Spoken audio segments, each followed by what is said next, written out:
Speaker साहब, मैं अज के इस बड़े अहम मते के हक में खड़ा होया जी सपोर्ट करने लई।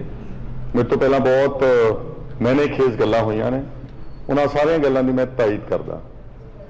स्पीकर साहब, इतिहास गवाह वा कि ये जी धरती है पंजाब की, ये साडे गुरु साहिबान दे खून नाल, छोटे छोटे साहिबजादियां दे खून नाल, पीरां पैगंबरां दे खून नाल सिंजी हुई धरती है। इस नूं निशाने ते इसलिए लिया जाता वा क्योंकि जिहड़े संस्कार जो सानू साडे पुरखे ते साडे गुरु साहिबान दे के गए ने कि असीं हमेशा बेइंसाफी के खिलाफ, तशद्दद के खिलाफ और जुल्म के खिलाफ हमेशा लड़े। चाहे वो लड़ाई अबदालियां ते दुरानियां ते मुगलों की होवे, ते चाहे वो लड़ाई देश की आज़ादी वास्ते अंग्रेज़ों की सरकार के खिलाफ होवे, चाहे वो गदरी बाबियां ने लड़ी होवे, चाहे वो बब्बर अकालियां ने लड़ी होवे, चाहे वो कूका मूवमेंट के राही लड़ी होवे। अफसोस सिर्फ इस गल का वा कि बजाए सानू इनाम देने दे, सानू हमेशा निशाने ते लैके ते सबक सिखाने की नीति चलती आई है। मैं भावां कि अज कांग्रेस इत्थे खड़ा वां, पर इतिहास तो किसी को बख्शेगा नहीं ना। Posterity when history will be written, every flaw of every government will be taken on record. इसलिए मैं जो साडे सूबे दे नाल, अगर फर्ज करो सोच के देखो, जे किते वो छोटे छोटे साहिबजादे उदण अपने नीहां च ना चिणे जांदे ते कबूल लेंदे इस्लाम, की भारत शक्ल ये होनी सी? जे शहीद भगत सिंह वर्गे ते जे पंजाब दे बहादुर लोग उस वक्त अंग्रेज़ों के खिलाफ लड़ाई ना लड़ते तो की भारत की शक्ल ये होनी सी? ये अलहदा ही होना सी देश। और सब तो बड़ा जिहड़ा जो मैसिव पॉपुलेशन शिफ्ट हुई ड्यूरिंग पार्टीशन, 1.5 करोड़ के करीब आबादी कतलो गारत शिफ्टिंग चढ़ते तो लेंदे पंजाब विच, एडी वड्डी बनया बनाया सब कुछ जिदा इत्थों कहा गया कि बाहर के इलाके में जमीनां छड्ड के इत्थे उजड़ के आन के इस देश का साथ दिता। जे अगर ना देंदे तो की भारत की शक्ल होनी सी? बजाए सानू इनाम देन दे, इन्ना मतलब पिछले घट्टो घट्ट चलो हम ताजी गल कर लेने कि 70 साल 72 साल जिन्नी देर अपनी आज़ादी हो गए है, हर सरकार इसे काम से उतरी हुई, इन्हों बंदे बनाओ। एको टीचा सारा का, चाहे साड़ी राजधानी, चाहे साढ़े पानी, पंजाबी बोलते इलाके, ये सारा कुछ जोड़ा वा एक व्योंतबंदी के तहत हो रहा। जिन्होंने पहला किया गलत सीगा, वो गलत ही रहना वा, चाहे असीं लख डिफेंड कर लीए उसनों। पर अफसोस है कि आ हुण ताज़ा, मैनूं याद है मेरे अपने इलाके जमाना तलवंडी पिंड है एक, उत्थे अज तो 4 साढ़े 4 महीने पहला एक लाश आई है एक फौजी की, सूबेदार जसविंदर सिंह की। 20 जवान मारे गए जम्मू कश्मीर एक इनकाउंटर च, उन्होंने 20 चों 5 पंजाब के सी। 5 लाशां आईयां पंजाब दे विच, एक मेरे हल्के दे विच लाश आई। तो किहनां दी लाश सीगी? वो जिहड़े दिल्ली दीयां बरूहां ते बैठे सी साडे किसान, 1.25 साल जिथे तकरीबन 600-700 बंदा मर गया, सिर्फ हक्की गल कहने वास्ते। कुछ एहसान नहीं मंग रहा सीगा, कोई तोहफा नहीं मंग रहा केंद्र सरकार तो, सिर्फ अपना अधिकार मंग रहा सीगा कि कानून साडे खिलाफ ने, इन्हां नूं रद्द किया जाए। तो उन्हां नूं टिचड़ा हो रही सी, उन्हां नूं झेडां कीतियां जा रही सी कि खालिस्तानी ने, ये पाकिस्तानी ने, ये हुल्लड़बाज ने, ये नक्सलवादी ने। उन्हां दे बच्चे उत्थे बॉर्डरां दे उत्ते इस देश की राखी करते। फर्ज करो ना होंदे, फर्ज करो एक मिनट वास्ते ना होंदे, कि बीजेपी के जिहड़े व्यापारी वर्ग के लोग ने उत्थे राखी कर सकते थे? राखी ये करन ते सजा भी इन्हों होवे। ते पहली बार शायद दुनिया के इतिहास में मैनूं नज़र आ रहा वा।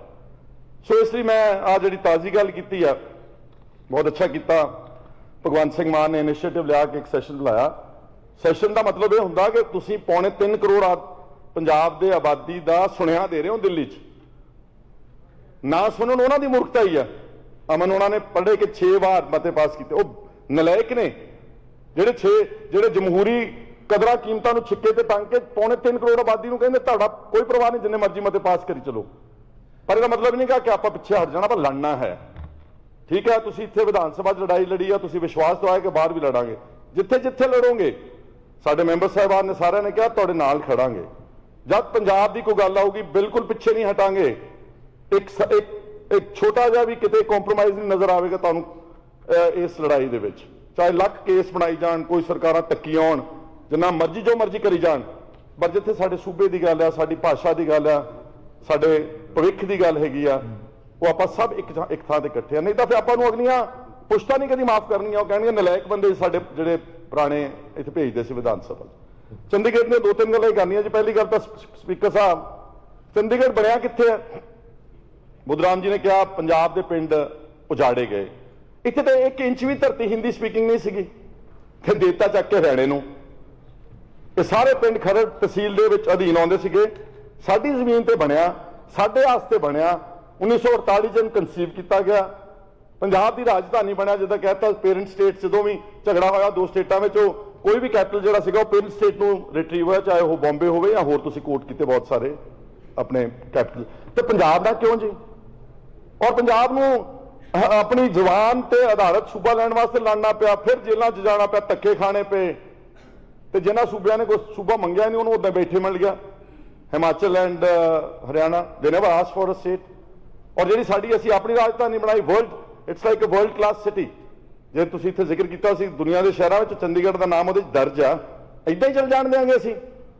ਔਰ 60-40 ਦਾ ਅਨੁਪਾਤ ਇਹਨਾਂ ਨੇ ਪਹਿਲਾਂ ਡੈਮੇਜ ਕੀਤਾ ਜਾਣ ਕੇ। ਇਹ ਸਿਰਫ ਜਿੱਦਾਂ ਪ੍ਰਤਾਪ ਉਹਨਾਂ ਨੇ ਕਿਹਾ ਕਿ ਇਹ ਹੌਲੀ ਹੌਲੀ ਚੈੱਕ ਕਰ ਰਹੇ ਨੇ ਆਪਣੇ ਵਾਟਰਸ, ਇਹ ਸਹੀ ਲੈਂਦੇ ਨੇ ਤੇ ਕਰ ਦਿਓ, ਹੋਰ ਸਹੀ ਲੈਂਦੇ ਨੇ ਹੋਰ ਕਰ ਦਿਓ। ਇਹ ਹੁਣ ਆਪਣਾ ਇਮਤਿਹਾਨ ਆ ਸਾਰਾ। ਇਸ ਵਿਧਾਨ ਸਭਾ ਮਗਲੀਆਂ ਨੂੰ ਛੱਡ ਦਿਓ, ਜੋ ਉਹਨਾਂ ਨੇ ਕੀਤਾ, ਗਲਤੀਆਂ ਕੀਤੀਆਂ ਨਹੀਂ ਕੀਤੀਆਂ, ਉਸ ਛੱਡ ਦਿਓ 1 ਮਿੰਟ ਵਾਸਤੇ। ਇਹ ਆਪਣਾ ਇਮਤਿਹਾਨ ਹੈ ਕਿ ਜੇ ਤਾਂ ਆਪਾਂ ਇਸ ਨੂੰ ਲੌਜੀਕਲ ਕੰਕਲੂਜਨ ਤੇ ਲੈ ਕੇ ਜਾਵਾਂਗੇ ਤੇ ਲੋਕ ਕਹਿਣਗੇ ਹਾਂ ਬਈ ਇਹ ਜਿਹੜਾ ਸਦਨ ਸੀਗਾ ਇੱਥੇ ਕਾਬਿਲ ਆਦਮੀ ਆਏ ਨੇ ਤੇ ਅੱਛੀ ਗੱਲਾਂ ਕੀਤੀਆਂ ਇਹਨਾਂ ਨੇ। ਤੇ ਜੇ ਅਸੀਂ ਵੀ ਕਹਿ ਦਾਂਗੇ ਕੰਪਰੋਮਾਈਜ਼ ਕਰ ਲਾਂਗੇ ਤੇ ਫਿਰ ਸਾਨੂੰ ਵੀ ਉਹੀ ਪੁਰਾਣਿਆਂ ਵਿੱਚ ਗਿਣਿਆ ਜਾਵੇਗਾ। ਇਸ ਤੋਂ ਇਲਾਵਾ ਕੰਕਲੂਡ ਕਰੋ ਖੈਰਾ ਸਪੀਕਰ ਸਾਹਿਬ, ਜਿਹੜੇ ਦੂਜੇ ਪਾਸੇ ਬੋਲੇ ਸੀ ਉਹਨਾਂ ਦਾ ਟਾਈਮ ਦੇਖੋ ਜਰਾ। ਟਾਈਮ ਮੈਨੂੰ ਤਾਂ ਕੋਈ ਇਤਰਾਜ਼ ਨਹੀਂ ਆ। ਤੁਸੀਂ ਥੋੜਾ ਜਿਹਾ ਦੇਖੋ, you are a very fair person as far as I know you, I know you personally also. ਬਿਲਕੁਲ ਫੇਅਰ, ਬਿਲਕੁਲ ਫੇਅਰ ਦੀ ਪਰਸਨ। ਥੋੜਾ ਜਿਹਾ ਟੋਲਰੇਟ ਕਰੋ ਜੀ। ਸਪੀਕਰ ਸਾਹਿਬ, ਔਰ ਰਾਜੀਵ ਲੌਂਗੋਵਾਲ ਵਾਲੀ ਵੀ ਆ ਗਈ। ਪ੍ਰਾਈਮ ਮਿਨਿਸਟਰ ਨੇ ਪ੍ਰੋਮਿਸ ਕੀਤਾ ਸੀਗਾ, ਮਤਲਬ ਇਹ ਕੋਈ ਛੋਟੇ ਮੋਟੇ ਕਿਸੇ ਦੁਕਾਨਦਾਰ ਨੇ ਪ੍ਰੋਮਿਸ ਨਹੀਂ ਕੀਤਾ ਕਿ ਮੁੱਕਰ ਗਿਆ ਸ਼ਾਮ ਨੂੰ, ਸਵੇਰੇ ਸੌਦਾ ਵੇਚਿਆ ਸ਼ਾਮ ਨੂੰ ਮੁੱਕਰ ਗਿਆ। ਇਹ ਉੱਥੇ ਫੇਰ ਨਹੀਂ ਆਨਰ ਹੋਇਆ। ਔਰ ਦ ਵਰਸਟ ਥਿੰਗ ਇਜ਼ ਕਿ ਜੇ ਬੀਜੇਪੀ ਨੇ ਇਹ ਮਸਲਾ ਲੈ ਕੇ ਆਉਣਾ ਸੀਗਾ, ਇਸ ਨੂੰ ਸਾਰਿਆਂ ਨੂੰ ਪੁੱਛਦੇ, ਜਿਹੜੇ ਸਟੇਕ ਹੋਲਡਰਸ ਸੀਗੇ। ਪੰਜਾਬ ਦੀ ਸਰਕਾਰ ਨੂੰ ਪੁੱਛਦੇ, ਹਰਿਆਣਾ ਨੂੰ ਵੀ ਫਰਜ਼ੀ ਪੁੱਛ ਲੈਂਦੇ ਬੁਲਾ ਕੇ। ਉਹਨਾਂ ਤਾਂ ਮੋਹਰੀ ਲਾਉਣੀ ਸੀਗੀ। ਤੁਹਾਨੂੰ ਪੁੱਛਦੇ ਬੁਲਾ ਕੇ ਕਿ ਆ ਅਸੀਂ ਸੈਂਟਰਲ ਰੂਲਸ ਇੱਥੇ ਲਾਗੂ ਕਰਨ ਲੱਗੇ ਆ, ਸਾਰੇ EMPLOYEES ਨੂੰ ਅਸੀਂ ਆਪਣੇ ਅਧੀਨ ਕਰਨ ਲੱਗੇ ਆ, ਕੀ ਤੁਸੀਂ ਸਹਿਮਤ ਹੋ? ਕਿਸੇ ਨੂੰ ਪੁੱਛਿਆ ਨਹੀਂ। This is absolutely erroneous, it's unilateral, it's dictatorial, it's undemocratic, it's unconstitutional and 100% unacceptable to the people of Punjab and will remain so। ਹੁਣ ਆ ਗਈ ਗੱਲ ਜੀ EMPLOYEES ਦੀ। EMPLOYEES ਦੇ ਬਾਰੇ ਕਹਿ ਰਹੇ, ਮੋਢਾ ਉਹਨਾਂ ਦੇ EMPLOYEES ਦਾ ਰੱਖ ਲਿਆ। ਕਿੰਨੇ ਕੁ EMPLOYEES ਆ ਚੰਡੀਗੜ੍ਹ ਦੇ ਵਿੱਚ? ਪੰਜਾਬ ਦੀ ਕਿੰਨੀ ਆਬਾਦੀ, ਪੰਜਾਬ ਦੀ ਵਸੋਂ ਚੰਡੀਗੜ੍ਹ 'ਚ ਕਿੰਨੀ ਰਹਿੰਦੀ ਹੈ, ਸਾਡੇ ਸਟੇਕਸ ਕੀ ਨੇ, ਸਾਡਾ ਇਹਦੇ 'ਚ ਇਨਵੈਸਟਮੈਂਟ ਕੀ ਹੈ, ਕਿਸੇ ਨੇ ਨਹੀਂ ਪੁੱਛਿਆ। EMPLOYEES ਚਾਹੁੰਦੇ ਸੀ।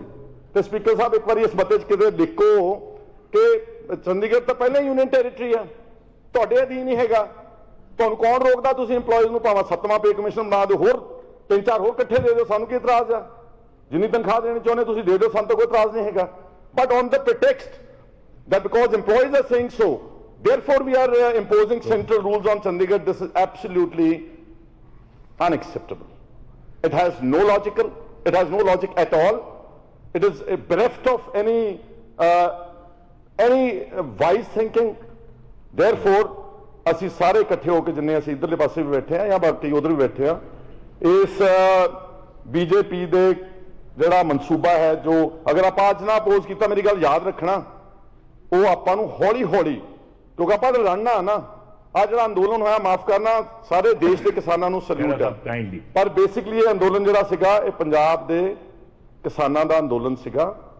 ਸਿਰਫ ਇਸ ਕਰਕੇ ਕਿ ਉਹੀ ਸਪਿਰਿਟ ਜਿਹੜੀ ਸਾਡੇ 'ਚ ਭਰੀ ਹੋਈ ਸੀ, ਉਸੇ ਅੰਦੋਲਨ ਨੇ ਜਿੱਤ ਪ੍ਰਾਪਤ ਕੀਤੀ। ਉਹਨਾਂ ਨੂੰ ਚੁਭਿਆ, ਉਹ ਇਲੈਕਸ਼ਨ ਵੇਲੇ ਉਹਨਾਂ ਨੇ ਵਾਪਸ ਤਾਂ ਲੈ ਲਏ ਕਾਨੂੰਨ, ਲੇਕਿਨ ਉਹਨਾਂ ਦੇ ਮਨ ਦੇ ਅੰਦਰ ਸੀਗਾ ਕਿ ਹੁਣ ਇਹਨਾਂ ਨੂੰ ਕਿੱਦਾਂ ਬੰਦੇ ਬਣਾਉਣਾ। ਬੰਦੇ ਬਣਾਉਣ ਦੀ ਨੀਤੀ ਜਿਹੜੀ ਆ ਇਹ ਬਹੁਤ ਮਾੜੀ ਆ ਔਰ ਇਸ ਦਾ ਅਸੀਂ ਸਖਤ ਵਿਰੋਧ ਕਰਦੇ ਆ। ਔਰ ਮੇਰੀ ਸਪੀਕਰ ਸਾਹਿਬ ਤੁਹਾਡੇ ਜ਼ਰੀਏ ਇੱਕ ਸਰਕਾਰ ਨੂੰ, ਚੀਫ ਮਿਨਿਸਟਰ ਸਾਹਿਬ ਨੂੰ, ਇਹ ਨਾ ਹੋਵੇ ਆਪਾਂ ਮਤਾ ਪਾਸ ਕਰਕੇ ਆਪਣੀ ਜ਼ਿੰਮੇਵਾਰੀ ਜਿੱਦਾਂ ਪਹਿਲਾਂ ਮਤੇ ਪੇ ਕੇ ਛੱਡ ਦਿੱਤਾ, ਨਹੀਂ। ਇਸ ਨੂੰ ਆਪਾਂ ਪੂਰਾ ਲੜਾਂਗੇ। ਇੱਥੇ ਬਾਹਰ ਪ੍ਰਾਈਮ ਮਿਨਿਸਟਰ ਸਾਹਿਬ ਨੂੰ ਮਿਲੋ, ਰਾਸ਼ਟਰਪਤੀ ਨੂੰ ਮਿਲੋ, ਜਿਹਨੂੰ ਮਿਲਣਾ ਮਿਲ ਲਓ। ਨਹੀਂ ਮੰਨਦੇ, ਪਹਿਲਾਂ PM ਦੇ ਘਰ ਦੇ ਬਾਹਰ ਧਰਨਾ ਲਾਓ, 117 ਬੰਦੇ। National international media will focus on this demand. ਠੀਕ ਹੈ ਜੋ ਉੱਥੇ ਦਿੱਲੀ ਵਿੱਚ ਜਾਣੇ, ਇੱਕ ਮਿੰਟ ਸਪੀਕਰ ਸਾਹਿਬ, ਇੱਥੇ ਬਸ ਨਹੀਂ, ਇਹਦੀ ਕੋਈ ਅੱਛੀ ਐਜੀਟੇਸ਼ਨ ਪਲਾਨ ਕਰੋ। ਕੋਈ ਜ਼ਰੂਰੀ ਨਹੀਂ ਆਪਾਂ ਹਜੂਮ ਬਹੁਤ ਇਕੱਠਾ ਕਰਕੇ ਜਾਣਾ ਵਾ। ਰਿਪਰੈਜ਼ੈਂਟੇਟਿਵ ਕਰੈਕਟਰ ਵਿੱਚ ਤੁਸੀਂ ਐਜੀਟੇਟ ਕਰੋਗੇ, ਅੱਜ ਦੇ ਯੁੱਗ ਵਿੱਚ ਬਹੁਤ ਉਹਦੀ ਕੀਮਤ ਆ। ਔਰ ਇਹਦੇ ਨਾਲ ਨਾਲ simultaneously agitation and simultaneously the legal route has to be taken। ਉਹ ਤੁਸੀਂ ਸੁਪਰੀਮ ਕੋਰਟ ਵਿੱਚ ਤਿਆਰੀ ਕਰੋ। ਅੱਜ ਆਪਣੇ ਦੀ ਐਡਵੋਕੇਟ ਮਤੇ ਨਾਲ ਜਨਰਲ ਸਾਹਿਬ, ਸਹਿਮਤ ਇੱਕ ਮਿੰਟ ਜੀ ਲਾਸਟ ਕਹਿਣ ਲੱਗਾ ਪਲੀਜ਼, ਮੈਂ ਕਿਹੜਾ ਰੋਜ਼ ਇੱਥੇ ਬੋਲਣਾ, ਆਪਾਂ ਨਹੀਂ, ਇੱਕ ਦਿਨ ਦਾ ਰੋਜ਼ ਹੀ ਸੈਸ਼ਨ ਬੋਲੋਗੇ ਹੈ। ਜੀ ਤੁਸੀਂ, ਕੋਈ ਸਪੀਕਰ ਸਾਹਿਬ ਸੁਪਰੀਮ ਕੋਰਟ ਦਾ ਰੁਖ ਕਰੋ, ਅੱਛੇ ਤੁਹਾਡੇ ਜਿਹੜੇ ਮਾਈਂਡਸ ਨੇ ਉਹਨਾਂ ਨੂੰ ਬਿਠਾਓ ਔਰ ਉਹਨਾਂ ਨੂੰ ਕਹੋ ਕਿ ਉੱਥੇ ਪਟੀਸ਼ਨ ਪਾਉਣ, ਜਿਸ ਤਰ੍ਹਾਂ ਪੰਜਾਬ ਦੇ ਵਿੱਚ ਟਰਮੀਨੇਸ਼ਨ ਆਫ ਐਗਰੀਮੈਂਟਸ ਐਕਟ 2004 ਇਸੇ ਸਦਨ ਚ ਪਾਸ ਹੋਇਆ ਸੀਗਾ। ਕਿੰਨੇ ਸਾਲ ਲੰਘ ਗਏ ਨੇ? 4 ਤੇ 22 ਅੰਦਾਜ਼ਾ ਲਾ ਲਓ ਕਿੰਨੇ 18-20 ਸਾਲ ਲੰਘ ਗਏ ਨੇ ਕਿ ਸਾਡੇ ਦਰਿਆਈ ਪਾਣੀ ਦਾ ਠੱਲ ਪੈ ਗਈ ਸੀ ਜੀ। ਇਸ ਤਰ੍ਹਾਂ ਨਾਲ ਅਗਰ ਆਪਾਂ ਲੀਗਲ ਕੋਈ ਰੂਟ ਲਵਾਂਗੇ ਤਾਂ ਉਹਦੇ ਚ ਆਪਣੇ ਸਾਡੇ ਇੰਟਰਸਟ ਬਹਾਲ ਰਹਿਣਗੇ। ਇਸ ਮਤੇ ਦੀ ਮੈਂ 100% ਦੀ ਸਪੋਰਟ ਕਰਦਾ ਵਾਂ ਔਰ ਜਿੱਥੇ ਵੀ ਤੱਕ ਤੁਸੀਂ ਲੜੋਗੇ ਅਸੀਂ ਤੁਹਾਡੇ ਨਾਲ ਇੱਕ ਕਦਮ ਅੱਗੇ ਚੱਲ ਕੇ ਤੁਹਾਡੇ ਨਾਲ ਇਸ ਲੜਾਈ ਵਿੱਚ ਹਿੱਸਾ ਪਾਵਾਂਗੇ। ਇਸ ਤੋਂ ਇਲਾਵਾ ਸਪੀਕਰ ਸਾਹਿਬ ਮੈਂ ਮਾਨਯੋਗ ਮੈਂਬਰ ਦੋ ਛੋਟੀਆਂ ਗੱਲਾਂ ਕਹਿੰਦੀਆਂ ਸਪੀਕਰ ਮੁੱਖ ਮੰਤਰੀ ਸਾਹਿਬ ਆ ਗਏ, ਇੱਕ ਮਿੰਟ ਜੀ। ਮੁੱਖ ਮੰਤਰੀ ਸਾਹਿਬ ਨੇ ਸੁਣਿਆ ਜੀ ਤੁਹਾਡਾ ਚੀਫ ਮਿਨਿਸਟਰ ਨਹੀਂ ਜਿਹਨੇ ਉਹ ਸੁਣਾਉਣਾ ਨਹੀਂ, ਉਹ ਗੱਲ ਹੋਰ ਹੈ।